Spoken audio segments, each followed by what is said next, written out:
Hi friends, today's chapter 3, exercise 3.6, simplify. First question வந்து simplify. First solution neck பார்க்க போறோம். x into x plus 1 divided by x minus 2 plus x into 1 minus x divided by x minus 2. இதான் நம்மளோட question.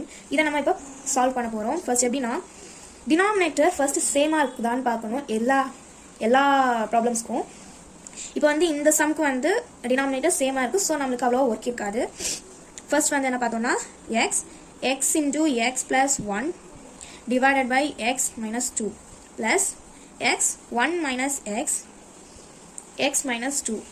இதை நம்ம எப்படி எழுதிக்கிறோம்னா first வந்து இந்த x உள்ளுக்குள்ள மல்டிபிள் பண்ணணும். இந்த ரெண்டு டேர்முக்குமே மல்டிபிள் பண்ணோம்னா x ஸ்கொயர் ப்ளஸ் ப்ளஸ்ஸும் x into 1னா அது x தானே. ஸோ இப்போ இந்த ப்ளஸ் அப்படியே போட்டுக்கிறோம். இது வந்து x ப்ளஸ்ஸும் மைனஸும் மைனஸ் எக்ஸ் ஸ்கொயர். டினாமினேட்டர் சேமாக இருக்கனால ஒரே டேர்மாக போட்டுக்கலாம் x minus 2. இப்போ வந்து இந்த மைனஸ் எக்ஸ் ஸ்கொயரும் ப்ளஸ் எக்ஸ் ஸ்கொயரும் கேன்சல் ஆகிடும். பேலன்ஸ் இருக்கிறது 2x இருக்குது, ஸோ அதை நம்ம 2x by x minus 2 எழுதிக்கலாம். ஸோ நம்மளோட ஃபைனல் ஆன்சர் வந்து இதான். தேங்க்யூ ஃபார் வாட்சிங்.